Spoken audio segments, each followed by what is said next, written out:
me le répéter. Sans moi, tu ne peux pas vivre. Tout était humiliant, tout était dégradant. Tu es une incapable, tu as un cerveau, fais-le fonctionner, tu es nulle. C'est des mots qui blessent. Tu es de la racaille, tu es folle. Il faut que tu ailles voir un médecin, tu es dangereuse, C'est vrai que ça fout un coup au moral parce qu'après on se dit... donc même l'amour n'est pas authentique. J'aurais jamais pensé que le huis clos pouvait devenir comme une prison et même un cercueil.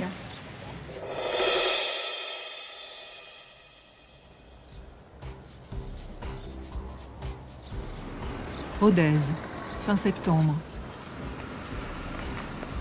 Cette jeune femme qui dissimule son visage derrière ses lunettes noires vient de raconter son histoire dans un livre. Elle dénonce comment, selon elle, son ex-conjoint a fait d'elle un objet sans qu'elle ne s'en rende compte. Comment elle s'est sentie après coup manipulée, sous emprise. Je ne vois. Je ne pense. Et n'agis qu'en fonction de lui. Son histoire, elle ne l'a pas écrite sous son vrai nom. Pour moi, c'est extrêmement difficile.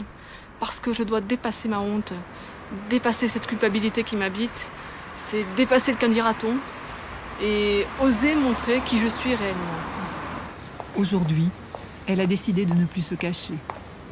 J'ai besoin de parler, j'ai besoin de transmettre, de dire ce que j'ai vécu et de dire à toutes ces femmes et tous ces hommes victimes de manipulation d'oser parler. Oser.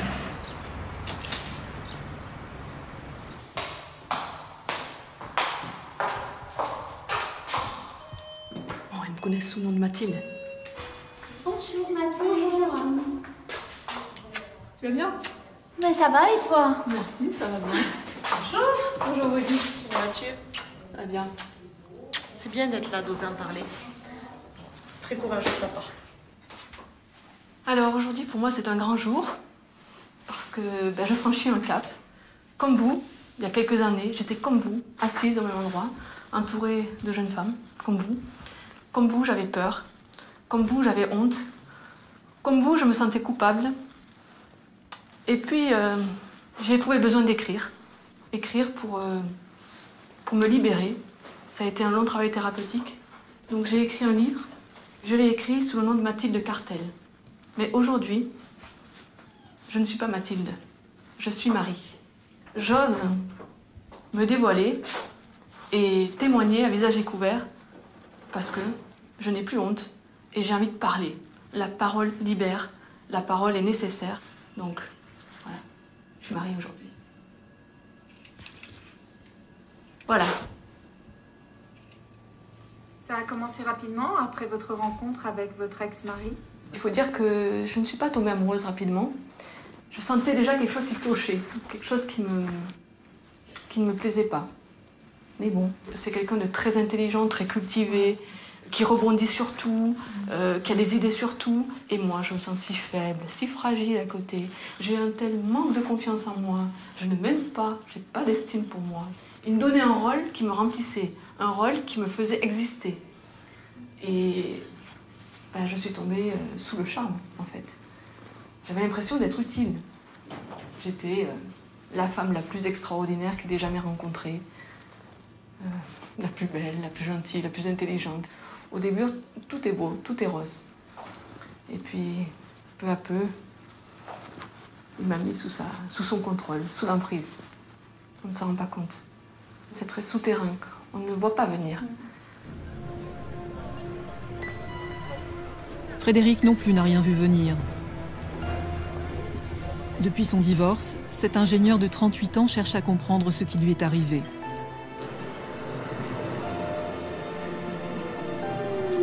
Ses proches lui ont parlé d'emprise, de manipulation, des mots qui lui échappent. Est-elle vraiment concernée? Frédéric doute. Aujourd'hui, à Nantes, elle vient chercher des explications auprès de Katia, sa psychologue. Je suis contente de te voir. Moi aussi, ça me fait du bien de te voir. Bien. Je vois pas en quoi j'ai été manipulée. J'arrive pas à... Alors il y a des choses que je trouvais gênantes, mais je vois pas J'arrive pas à voir où j'ai été manipulée. Comment il a fait? Tu comprends pas le processus de manipulation. Avec ton mari, tu considères la relation que vous aviez. Comment est-ce que tu pourrais la décrire? Au début, j'étais complètement en admiration devant lui. Qu'est-ce qui a suscité ton admiration? En fait, on était dans la même école d'ingénieur et il était super doué. Je le trouvais super doué, il n'avait rien à faire, un claquement de doigts, paf, il trouvait tous les résultats, il était super fort, quoi. Alors que moi, je travaillais comme un âne pour arriver au même résultat et je me disais, oh, qu'est-ce qu'il est doué. C'était vraiment le gars vraiment gentil et très flatteur. Et qu'est-ce qui tout doucement s'est mis à changer? Quand je rentrais chez moi, surtout sur les dernières années, c'était des critiques constantes. J'étais pas rentrée assez tôt, j'étais pas rentrée pile poil à l'heure qu'il avait prévu ou que j'avais dit que je rentrerais.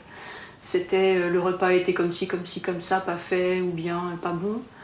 Les enfants, je m'occupais jamais bien des enfants. Au début c'est pas grave, et puis après il y a encore autre chose et puis c'est pas grave. Et à la fin, il y avait tellement de choses qui pour moi étaient pas graves, mais ça faisait tellement gros que c'était insupportable. Par exemple, les bouchons des gels douche tout dans la salle de bain, ils supportaient pas que ce soit ouvert. Il dit, tu vois pas quelque chose de pas normal? Je dis, ben non, regarde, c'est pas fermé. Chaque fois je me disais, bon attention, alors là il faut que je fasse attention au truc de gel douche, puis là il faut que je fasse attention à ce qu'il y a dans mon frigo, puis il faut que je fasse attention aux dates des yaourts, et je me pourrissais la vie, mais c'était horrible, quoi. Je rêvais d'une chose, c'était d'avoir la paix, et du coup j'aurais fait n'importe quoi pour avoir la paix. C'est-à-dire que pour être tranquille par rapport au quotidien, mais tu cédais à tout ce qu'il te demandait. Alors la question que tu posais au départ par rapport à la manipulation, c'est quand à un moment donné, tu n'es plus une personne, tu es l'objet d'une personne. C'est-à-dire que tu peux devenir corvéable à merci. Je peux faire de toi ce que je veux. Je veux que tu rebouches les bouchons, je vais tout faire pour que tu rebouches les bouchons, même si je dois être absolument odieux, insupportable, te faire souffrir, te faire du mal, te harceler, parce que je te le répète, la litanie, tout le temps. Le travail de ça, il fonctionne que si c'est au quotidien. Il voulait absolument que ce soit moi qui décide de divorcer. Il voulait absolument que je dise très bien on divorce. Donc j'ai fini par le dire parce que la vie était intenable. Alors que c'est lui qui est parti. Alors que c'est lui qui voulait partir. Dans un premier temps, il est resté dans la chambre. Et moi, je me disais, mais il faut qu'il sorte de cette chambre. Je trouve ça, c'est horrible qu'il reste là. Il faut qu'il en sorte, il faut que ce soit lui qui prenne la décision d'en sortir. C'est le moindre de respect pour moi. Et il ne l'a jamais fait. On t'a infligé au quotidien encore l'obligation que tu es de le subir et de le supporter, alors qu'il venait de te dire « séparons-nous, je m'en vais ». Tout était humiliant, tout était dégradant, ça ne le dérangeait pas de se balader tout nu, quoi. C'était des trucs, mais... Jusqu'au bout, il te torture, jusque dans cette chambre où il ne prend pas la décision de partir tout seul, alors pour assumer son acte. Et ça, c'est typique de la manipulation, du manipulateur. C'est qu'il ne prend jamais la responsabilité de ses actes. Jamais.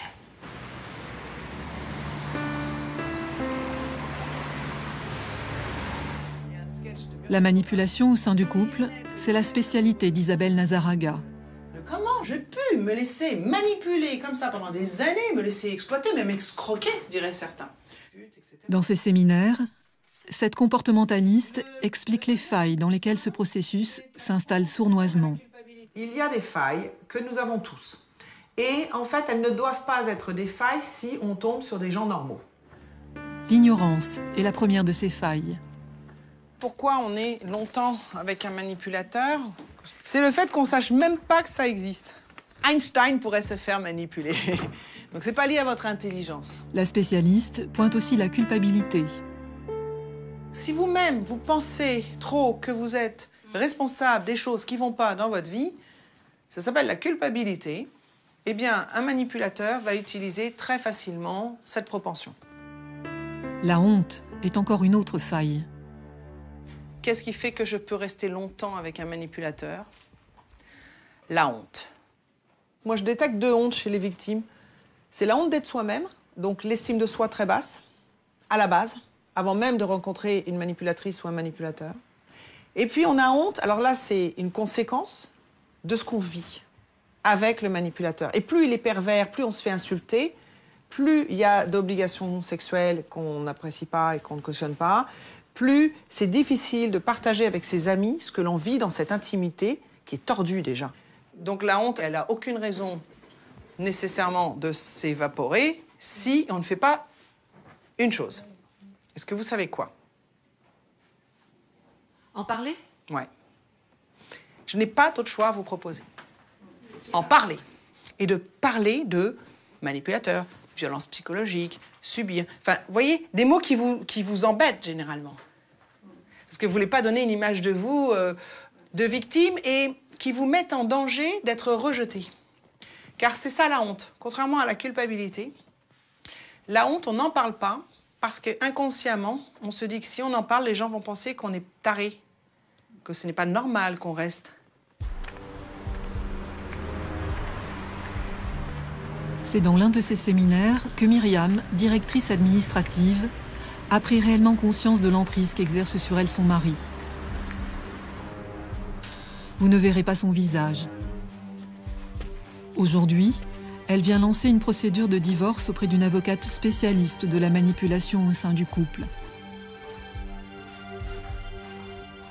Au début, c'était vraiment comme un conte de fées.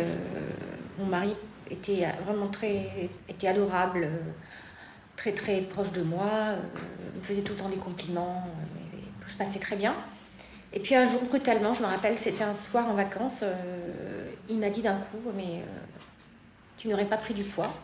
Alors je n'ai pas compris sa question. Et effectivement, je lui ai répondu spontanément, j'ai pris 2 kilos. Il m'a dit, ah bah oui, mais ça, c'est pas possible. Moi, je supporte pas les gens. En gros, il faut que tu prennes soin de toi et tu dois faire attention à ce que tu manges, faire des régimes et te maintenir à un poids idéal. Et pendant toute cette histoire, en fait, il s'est focalisé sur un poids standard. Il voulait absolument que je fasse toujours 50 kilos. Alors vous avez des pièces à me remettre d'ores et déjà sur le profil psychologique de monsieur? Sur ses écrits, par exemple? Par exemple, oui. 50 kilos, ce n'est pas un idéal nourri par le mythe du chiffre rond, c'est juste le maximum au-delà duquel s'arrête mon intérêt. C'est une simple question de goût et de couleur. Je n'y peux rien, c'est comme l'ail et les patates à l'eau. Au-delà, je n'aime pas. Il m'avait même acheté une balance électronique et il me l'a sortie le matin pour que je me pèse. D'accord. Donc c'était vraiment son obsession. C'était vous tyranniser dans le contrôle du poids, dans le contrôle de ce que vous mangiez. Oui. Ça avait des répercussions aussi sur la manière dont vous vous habillez. J'ai retrouvé en fait dans ses affaires une liste de vêtements type qu'il voulait m'acheter. Donc il y a les couleurs de sac, les couleurs de chaussures, le type de chaussons, le modèle de bottes, le type de t-shirt, croisé dans le dos, pas croisé dans le dos, les blousons en cuir blanc, le blouson en cuir noir, le maillot de bain, la robe noire, ça va jusqu'à la robe de chambre. J'étais un petit peu comme sa poupée. Ta poupée, son objet. Son objet, voilà, tout à fait. Si par malheur je m'achetais des habits sans lui avoir dit, je les cachais dans l'armoire en fait. Alors, un jour, il m'avait posé sur le lit la tenue idéale, avec un haut, un pantalon, des chaussures, un sac à main, un collier, des bracelets. Et il m'a fait venir dans la chambre, de façon solennelle, et il m'a dit, voilà, ça c'est la tenue idéale. Il faut que tu t'habilles comme ça. Donc, je veux dire, c'était pas possible. Moi, il m'a vraiment rongé le cerveau. Il m'a complètement enlevé ma personnalité. J'étais terrorisée à chaque fois. Et si vous ne respectiez pas ces conseils C'était des menaces, toujours des menaces. Donc, par exemple, sur le poids, il me disait, si tu maigris pas, j'irai voir ailleurs. D'accord, des menaces ouvertes. Exactement. C'est un processus de destruction lente. J'ai fait 3 dépressions sévères avec hospitalisation. J'étais tellement mal que j'ai fait une tentative de suicide. C'était pour moi la seule solution. Je voyais pas du tout d'autre issue. Et quand il l'a su, et voilà, je vais vous poser la question. Comment a-t-il réagi? Il m'a malmenée. Il m'a dit... moitié insultée, me traitant de folle. Ce qui est terrible, c'est que ma famille pensait que c'était moi qui étais faible, qui était fragile, et que c'est lui qui était la victime. Ce sera très difficile d'établir que vous avez fait l'objet de violences psychologiques. C'est très rare d'obtenir un jugement qui reconnaisse en fait que votre mari vous a tyrannisé, vous a terrorisé parce que vous aviez 52 kilos au lieu de 50 kilos et que vous ne correspondiez plus à son schéma. Deuxième point, les juges aujourd'hui sont souvent lassée d'entendre parler de manipulation et de pervers. J'ai entendu aux États généraux de droit de la famille l'année dernière un magistrat parisien dire qu'ils n'en pouvaient plus, que les avocats parlent de pervers. C'était à leur sens un terme galvaudé, qu'il fallait plus parler de dysfonctionnement. Donc aujourd'hui, le système judiciaire fait que, de toute façon, on a intérêt à divorcer vite d'un manipulateur et de s'entendre sur le principe de la rupture du mariage. Donc quand on s'entend sur le principe de la rupture du mariage, on ne fait plus état des fautes qu'on reproche à son conjoint. Ce qui veut dire que les nombreuses preuves que Myriam présente aujourd'hui à son avocate ne seront pas prises en compte. D'ailleurs, la loi de 2010 censée protéger les victimes de ces violences sournoises est un échec. À ce jour, rares sont les condamnations.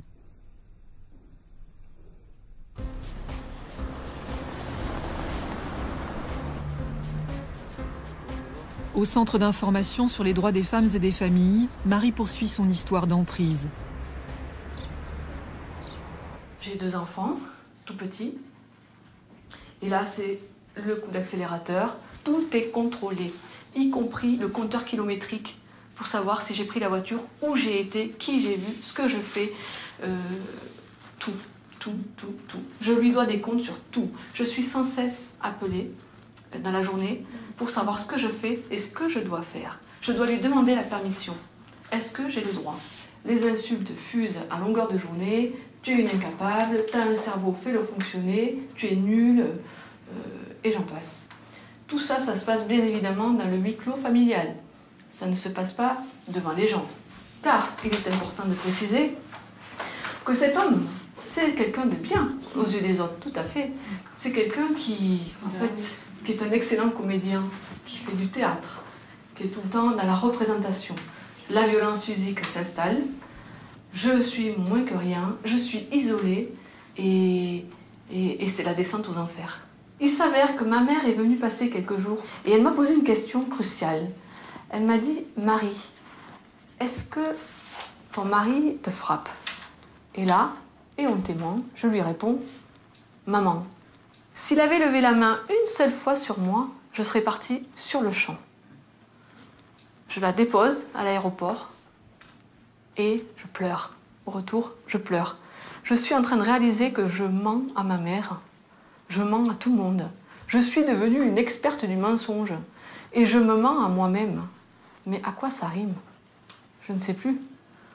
Je devais ou partir, ou aller dans un hôpital psychiatrique, ou mourir.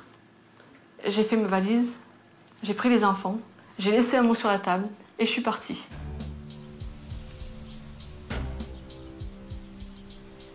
Marie trouve refuge ici, chez sa mère. Je pense que ça a été le déclic.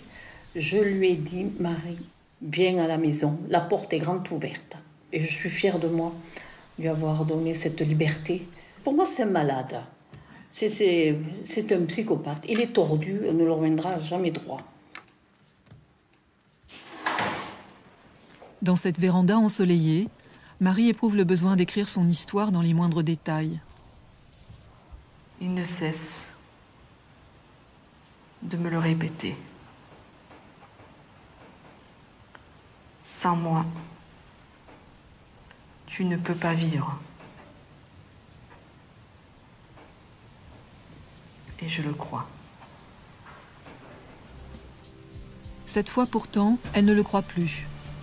Elle ne répond à aucune des nombreuses lettres que lui adresse son mari. Je sais que j'ai eu des excès de colère impardonnables. Je sais qu'ils ont fait des dégâts importants.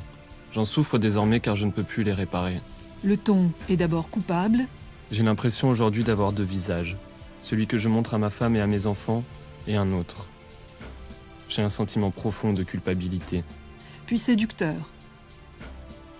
J'ai compris que j'avais besoin de toi. J'ai compris que je t'aime comme tu es.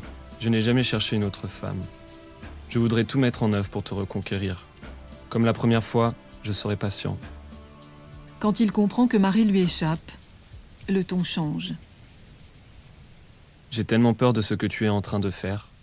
Je sais que j'en suis à l'origine par mes paroles et mes gestes violents. J'espère simplement que tu n'iras pas trop loin.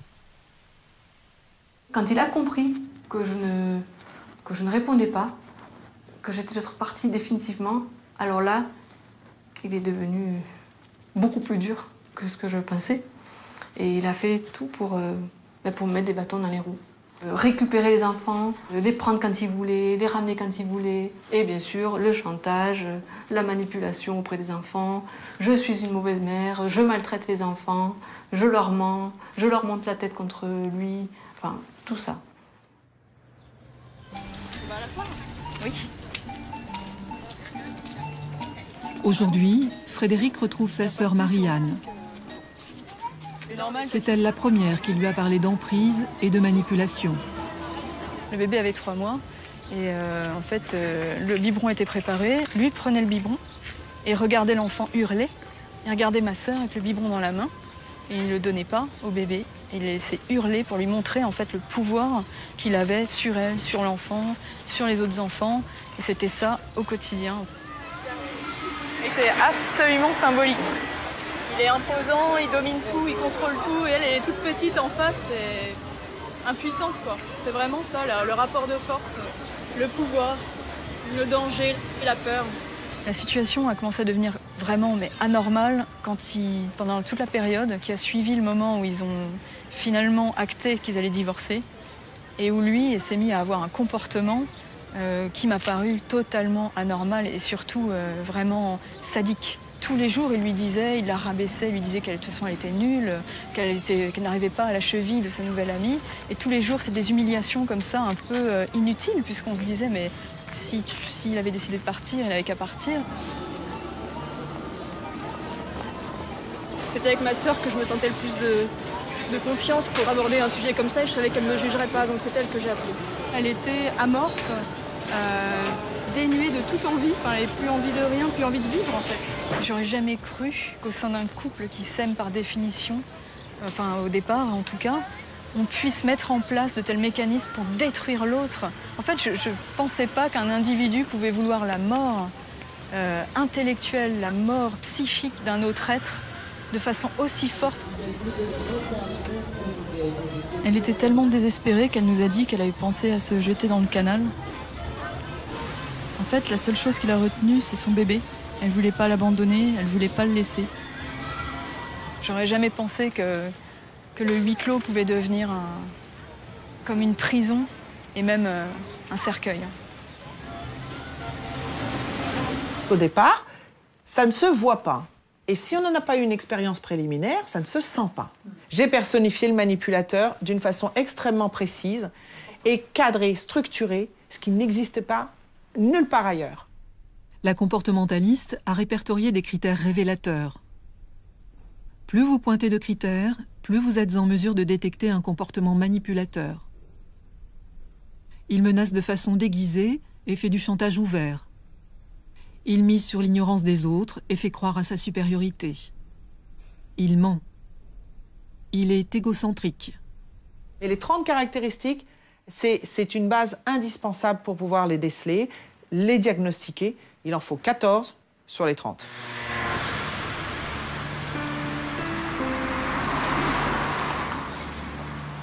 Léna a pointé 29 caractéristiques chez son ex-mari. Depuis, elle a obtenu le divorce, mais rencontre encore de sérieux problèmes.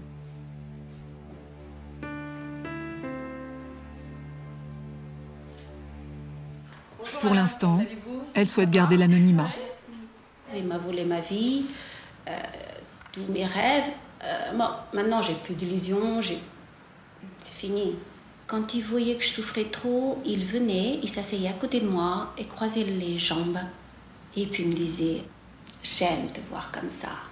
C'est des mots qui blessent, des insultes. Tu es minable, tu es de la racaille, tu es folle. Il faut que tu ailles voir un médecin, tu es dangereuse, Il ne faisait ça que quand on était seul. Et dès qu'on passait le portail de la maison, il me donnait la main. Elle affirme que pendant plus de 20 ans, son ex-mari lui a également fait croire qu'elle était associée de l'entreprise. Une situation que Léna paie cher aujourd'hui. Plus tard, j'aurais pas droit de retraite. Il avait encore calculé ça pour m'asphyxier et donc j'aurais le droit à rien. Il faut que ça s'arrête. Les manipulateurs, les pervers de caractère dont font partie votre mari utilisent la loi à leur fin et l'avantage qu'ils ont souvent sur leurs victimes, c'est qu'ils ont une aisance financière, ils ont de l'argent. Et votre mari en fait partie. J'espère qu'il comprendra que c'est pas lui la loi, que c'est pas lui Il comprendra rien, n'attendez rien de lui. Il se considère au-dessus des lois. Il essaye d'utiliser la justice à ses fins, et ses fins, effectivement, c'est une asphyxie financière, la destruction de son ex-conjoint parce qu'il n'a pas supporté que vous lui échappiez, tout simplement. Difficile d'échapper à un manipulateur. L'avocate y voit là un piège tendu à Léna par son ex-mari. Plus il fait traîner les choses, plus elle se tue à la tâche. Il devrait rembourser 2 crédits qui courent sur une des maisons. Elle ne le fait pas. Son but, c'est de la mettre vraiment à la rue. Comme madame ne veut pas que le bien soit saisi, c'est elle qui rembourse à sa place. Et pour pouvoir rembourser toutes ces échéances qui sont quand même importantes, elle cumule près de 10 emplois. Elle déménage, ça veut dire qu'elle travaille 19 heures par jour. Ce matin, elle travaillait de 4 heures à 8 heures chez un employeur et on se donnait rendez-vous chez le notaire maintenant. C'est elle. Allô, oui, on n'est pas loin, enfin on est là, mais je cherche une place là. D'accord, donc dès que je trouve une place, on arrive. D'accord ? À tout de suite.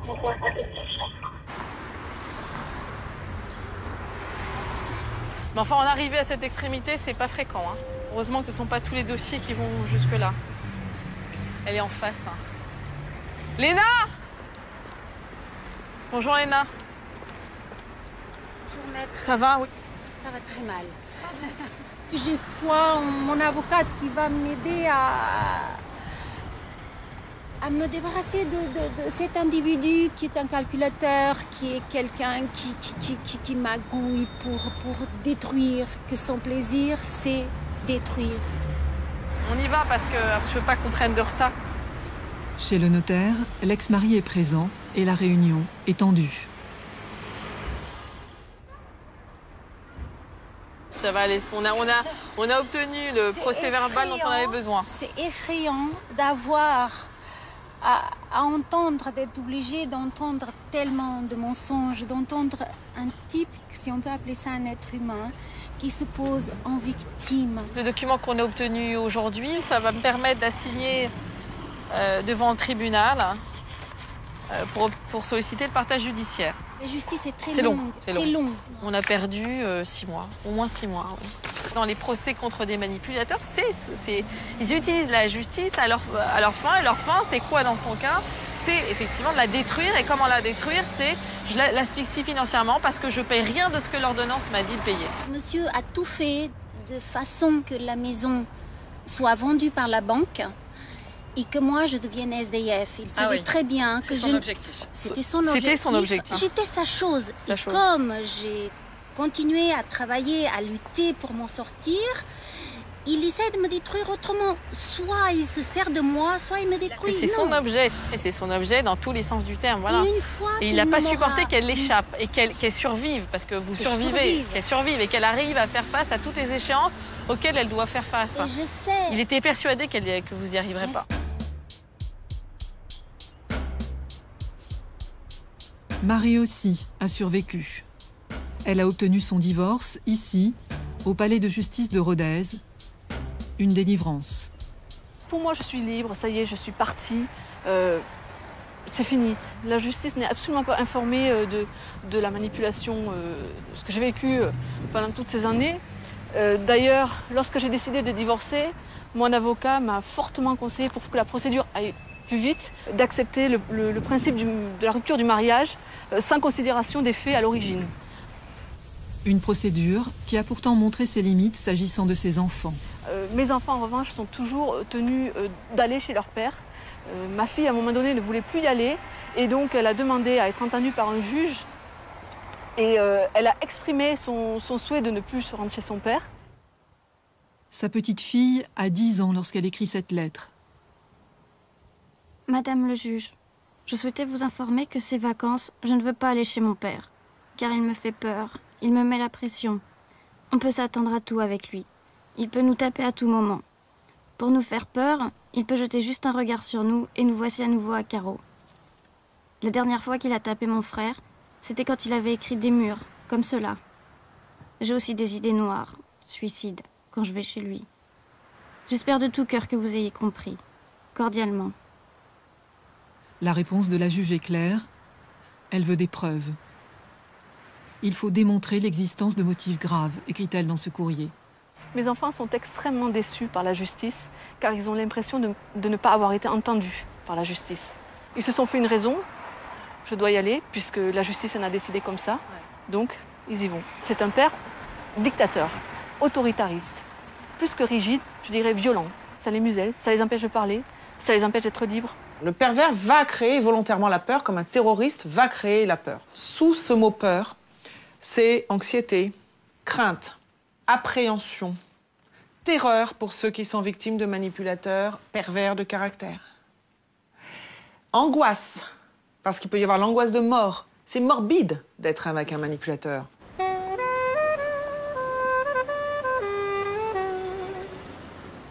La peur, et les enfants de Frédéric l'évoquent aussi.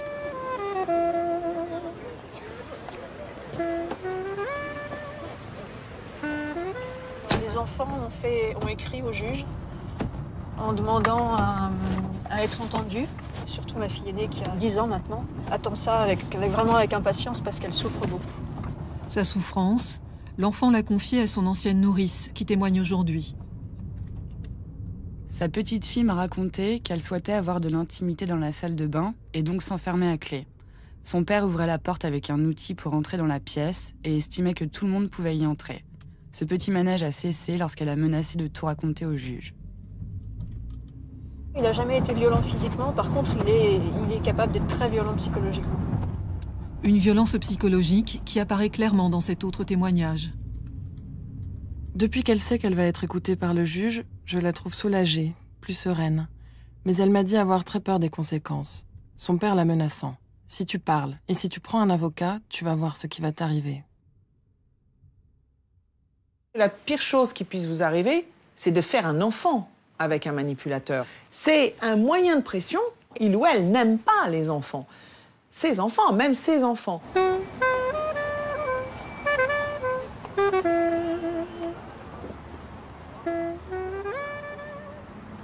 Aujourd'hui, la petite fille de Frédéric est entendue par la justice. J'ai extrêmement peur de ce qu'il a pu lui dire et de ce qu'elle va pouvoir dire aujourd'hui. Du coup, est-ce qu'elle va oser raconter sa vie? Est-ce qu'elle va oser dire la vérité? Sachant qu'après, elle rentre chez lui, elle est à sa merci jusqu'à vendredi. Ça tombe super mal, la date d'audience. C'est fixé de manière complètement aléatoire et c'est pas du tout pensé. C'est pas un truc où on se dit qu'est-ce que l'enfant veut, où il va se trouver au moment où il va parler. Est-ce qu'il est en état de parler de manière complètement sereine, tranquille, sans aucune libre, sans aucune pression. C'est horrible de faire ça à un enfant, quoi. Et là, c'est vraiment toute seule face à ce qu'il est capable de faire. Je sais même pas dans quel état d'esprit elle peut être, quoi. D'un autre côté, elle a l'air tellement soulagée d'être d'avoir enfin l'occasion de dire quelque chose et peut-être que ça marche, quoi. Elle met tellement d'espoir, moi j'ai très peur que ça marche pas. Je ne crois pas du tout en la justice. Je ne crois pas du tout et j'ai même encore plus peur d'elle que de mon ex-mari. La petite fille de Frédéric évoquera les menaces de son père à la justice, mais au final, le rapport d'audience n'en fera pas état pour protéger l'enfant, précisera-t-il.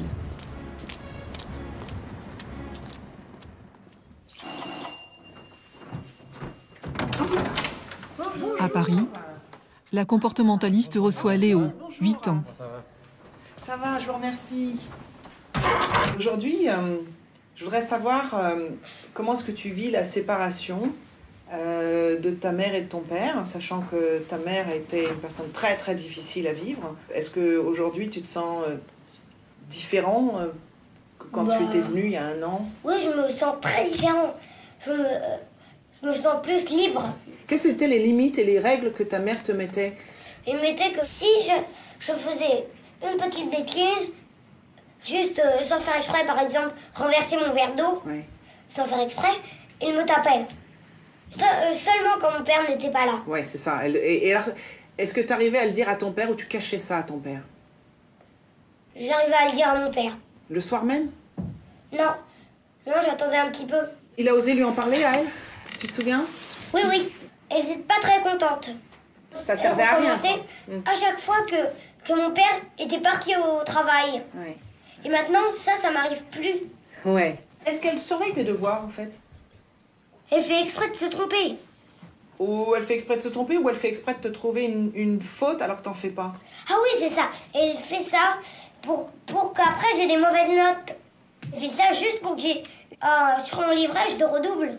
Ou un truc comme ça. Ça, c'est toi que tu le penses vraiment? Oui, je pense vraiment ça. Autrement, tu penses qu'elle te sabote, en fait? Oui, c'est ça. C'est possible.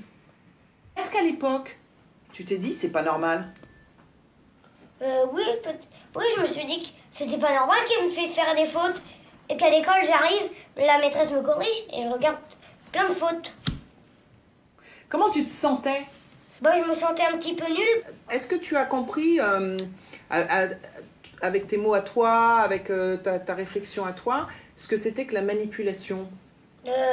Oui, ça veut dire mentir aux gens et elle fait croire qu'elle est très gentille. T'es heureux ou malheureux de leur séparation? Heureux. Le papa de Léo, le voici. Jean-Jacques est l'un des rares hommes manipulés à accepter de témoigner. Ah, j'ai mis quand même 7 ans à me rendre compte de ça. Donc c'est quand même assez long. Le déclic, c'est que mon fils m'a commencé à me dire qu'il va falloir, avec maman, ça va pas. Elle prenait souvent des cachets qu'elle avalait, et puis moi j'appelais les urgences pour l'envoyer à l'hôpital. Et un jour, mon fils m'a fait voir que tous les cachets, elle les avait crachés dans la poubelle. Donc à chaque fois qu'elle allait aux urgences, en fait, les médecins disaient « bon, elle n'a pas l'air d'avoir pris beaucoup de barbiturique ». Et il s'est avéré que c'est vrai que en fait, c'était des fausses tentatives, juste pour pas avoir les enfants à se garder le week-end là. Ou...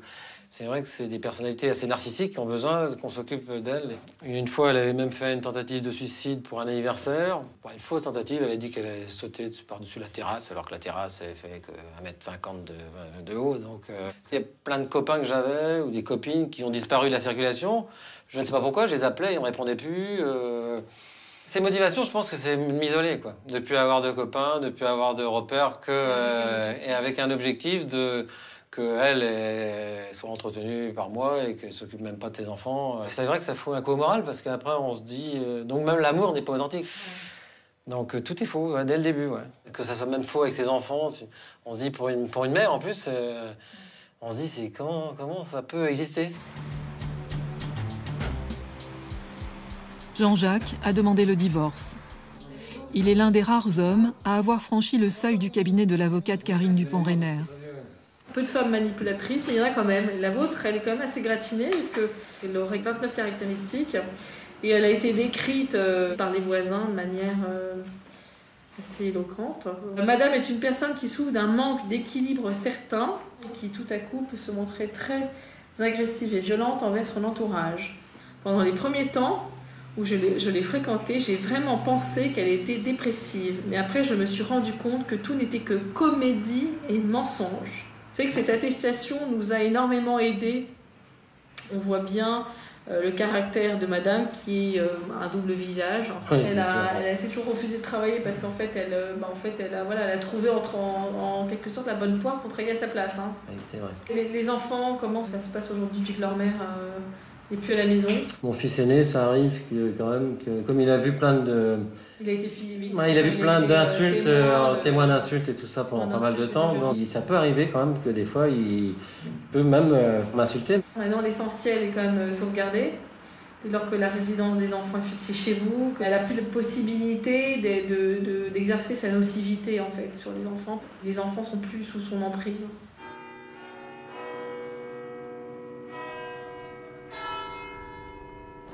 Pour les enfants de Marie, cela se passe plutôt mal.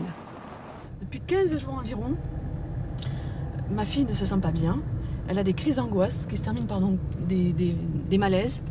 Et plus les vacances approchent, plus son état s'aggrave. Ce soir, on l'hospitalise, elle est sous antidépresseurs, c'est grave.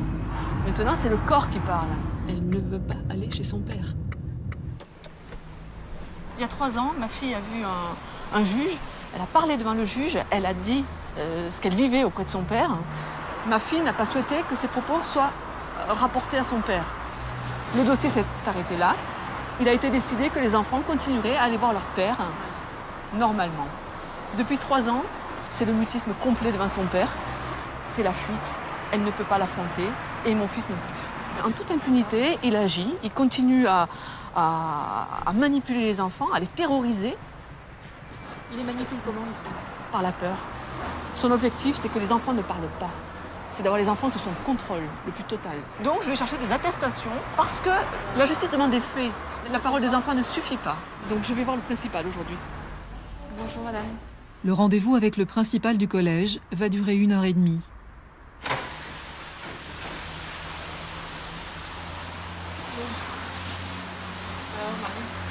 Alors, le principal se renseigne pour savoir ce qu'il peut faire. En attendant, il n'y a pas d'attestation possible. Personne n'ose se mouiller, me donner des attestations comme quoi mes enfants vont mal. Aujourd'hui, je me bats contre des moulins à vent. Et j'entends un discours, vous comprenez, un enfant a besoin d'un papa pour se structurer. Alors là, on me dit ça. Un autre organisme, on va me dire, saisissez directement le juge. Oui. Mon avocate va me dire, oui, mais saisir le juge, mais avec quels éléments probants? Où avez-vous les attestations? À 11 ans, le petit garçon de Marie parle rarement de son père. Dès demain, comme la justice l'a décidé, il partira chez lui, passer ses vacances scolaires. Il ira seul. Sa mère va chercher sa sœur de 13 ans pour la conduire à l'hôpital.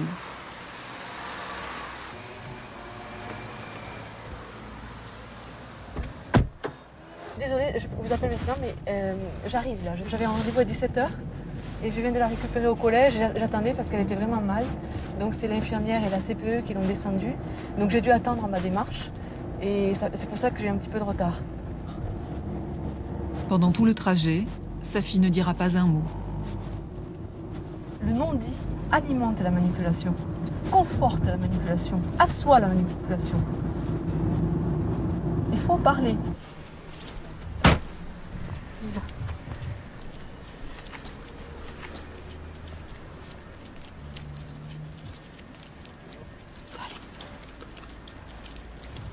De toute façon, ton père ne peut pas venir te chercher.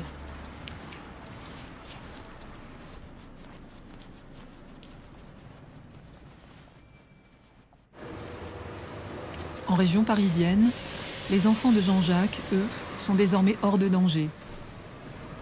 Aujourd'hui, dans le cadre d'une visite médiatisée avec les enfants qui a été mise en place par le juge, donc j'envoie mes enfants dans un centre social pour qu'ils soient en présence de personnes tierces, pour qu'il n'y ait ni de violence physique ni de violence morale. Ils sont protégés et ils peuvent voir leur maman dans un cadre très protégé. Là, maintenant, il peut plus rien faire puisqu'il y a des gens qui s'en occupent. C'était pas évident du tout, hein. Il a fallu se battre parce que dans les jugements, c'est très très dur d'avoir ce genre de résultats. Je n'ai plus de contact vraiment avec la maman que ponctuel. Ce matin, j'étais à l'école avec les enfants. Elle m'a encore traité de connard, une fois de plus. Mon père n'est pas ce qu'elle dit. Donc ça te dérange quand même? Oui, ça me dérange. Ça montre bien que c'est toujours d'actualité et que le moindre contact que j'ai avec elle, il y a toujours des insultes, y compris avec ses enfants, s'ils étaient tout seuls avec elle. Elle m'a traité de sale gosse. À quelques kilomètres de là, Léna tente toujours de sauver son toit. Quand la maison m'a été attribuée, moi j'ai changé les serrures et lui, monsieur a été chercher un serrurier, il a défoncé la porte, il a pénétré dans la maison, il a embarqué tout. Il m'a enlevé tous les meubles, il a enlevé le chauffage central, il a enlevé les radiateurs, il a tout emporté, même le balai, le seau, les chiffons.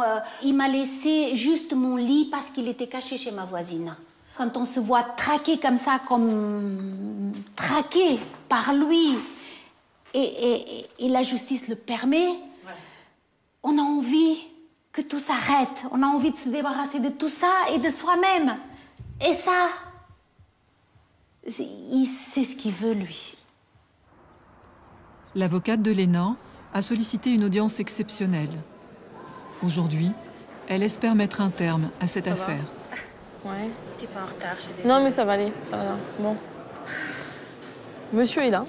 Il sollicite la désignation d'un notaire avec un expert pour faire encore une estimation des biens immobiliers, alors qu'on n'a vraiment pas besoin de ça. Il fait traîner les choses, qui est très fréquent chez les manipulateurs. Lui, il est très procédurier parce qu'il a les moyens de financer. Moi, ce que je voudrais, c'est que vous arrivez à me libérer de lui, vous, les forces du bien, ou j'en sais. Comptez plus sur moi, hein, je peux pas dire. On considère que la situation est simple. Les droits de madame sont incontestables et il y a suffisamment de biens pour les partager.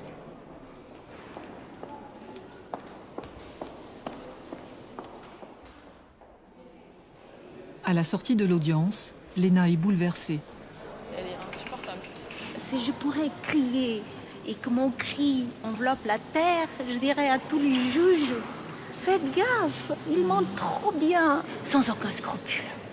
Je ne sais pas si j'ai réussi à faire passer l'information. En tout cas, il y a des éléments, il y a suffisamment d'éléments dans ce dossier pour montrer qu'il se fait passer pour une victime, il se fait passer pour quelqu'un qui gagne pas bien sa vie et qui va percevoir une misérable retraite. En attendant, il s'est distribué 80 000 € de dividendes en 2012. Il a un chiffre d'affaires qui augmente sans arrêt de 10-15% par an, avec un bénéfice, curieusement, qui diminue. Donc, et ce qui a été déjà relevé par les précédents juges, c'est que des magouilles. Aller leur expliquer que monsieur est manipulateur, c'est très compliqué. L'objectif, c'est de faire du mal? Oui. Oui, bien sûr. L'objet, c'est de la mettre à la rue, c'est évident. C'est de détruire. Évident, de la détruire, l'asphyxier financièrement, qu'elle revienne limite le voir en disant accepte, reprends-moi, hein, c'est ça. Hein. Oui. À la limite, c'est ça, hein, qu'elle revienne, qu'elle le supplie de la reprendre. Ce serait ça. Là, il serait dans une espèce d'apothéose. Quoi qu'il arrive, moi, je ne regrette pas d'avoir demandé le divorce. Parce que je préfère mourir à travailler pour payer un crédit que mourir sournoisement entre les mains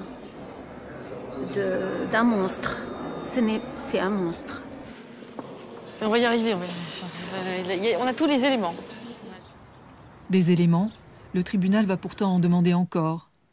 Il a ordonné une nouvelle expertise à la demande de l'ex-mari. C'est pas possible. Il sait très bien qu'actuellement, je suis comme un animal au bord de la route tordu de douleur, quoi. Il la justice passe, il me donne encore un coup. Moi, ce que je voudrais, c'est qu'il y ait un arrêt à cette impunité, que la justice se dise à ce monstre, c'est pas ça. Il faut que tu respectes la loi et les gens. Et lui ne respecte pas la loi. Il s'en fout de la loi. Tous les jugements, ils s'en moquent. Et les gens qui détiennent la loi ne vont pas au fond des dossiers pour voir ça. Comment c'est possible que ça passe inaperçu? C'est pas que moi ils se moquent de moi, ok, mais ils se moquent de la justice. Et moi, c'est la seule chose que j'ai, c'est la justice. C'est la seule chose qu'on a, nous, c'est la justice.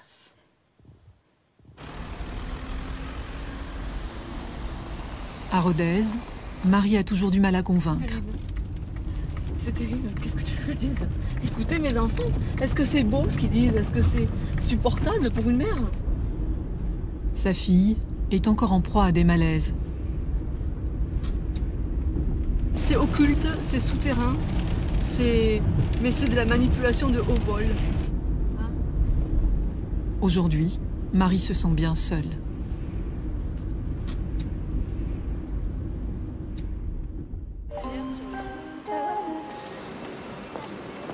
Ce matin, à Lille, l'avocate a rendez-vous avec Frédéric pour une nouvelle audience.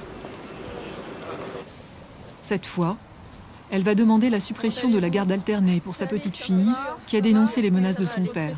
Si, je suis stressée. J'ai eu du mal à dormir. Sa stratégie, c'est de dire elle ment. En fait, elle est dans un conflit de loyauté. Elle ment autant à son père qu'à sa mère. Et elle a peur de décevoir sa mère, donc elle en vient à dire ça. Quand j'ai compris ce qui se passait pour moi, j'aurais jamais cru qu'il le ferait sur les enfants. Et maintenant je me dis qu'il n'y a plus de limite. Ma fille aînée, tout ce qu'elle me raconte, c'est exactement de la manipulation. C'est papa me dit de dire ce qu'il veut que je dise. Et il m'a fait passer un pacte et il m'a fait jurer sur ma tête. Ça, pour moi, c'est épouvantable. Bon, c'est l'heure. Sans ressenti. À la sortie de l'audience, Frédéric a une fois de plus le sentiment de ne pas avoir été entendu par la justice. Tout est tourné à son avantage. Monsieur, c'est un père formidable qui a reconstruit sa vie, qui offre aux enfants un cadre idyllique, une famille recomposée comme on n'en fait plus. Mais moi, je suis aigrie et je veux pas que mes enfants soient heureux là-dedans et je supporte pas qu'ils soient heureux là-dedans. Enfin, mais je me dis en même temps, quelqu'un qui ne nous connaît pas, qui sait pas du tout ce qu'on a pu vivre, est-ce qu'il peut croire ça? Et peut-être bien que oui. Là, il utilise les enfants. Et moi, ce qui me fait peur, c'est ce que le juge va croire ou pas croire. Frédéric a raison d'avoir peur. La justice va estimer qu'il y a de sa part une escalade des allégations à l'égard du père. La justice ne va pas non plus faire état de la souffrance psychologique évoquée par sa petite fille, faute de précision, écrira-t-elle. Elle ne tiendra pas davantage compte des nombreuses attestations recueillies par l'avocate.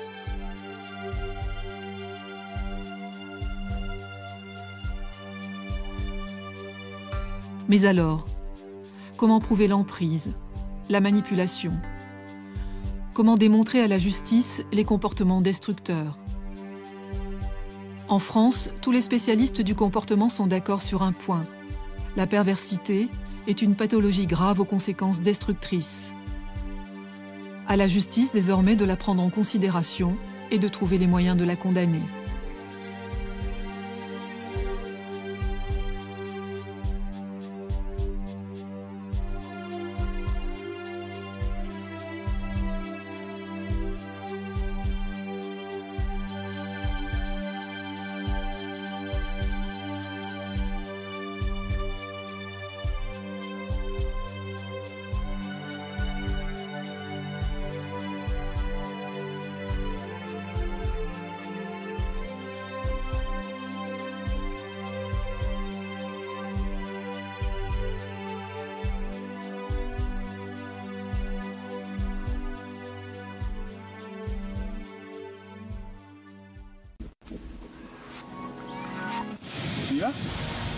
Tu te retrouves dans des paysages que tu t'imagines pas, où les gens sont encore surpris de nous voir. Oh, je suis en train de kiffer. C'est superbe. C'est comme dans un rêve ici. Notre rêve, c'est d'aller rencontrer un ours dans les Pyrénées. Il y a vraiment des gens dingues.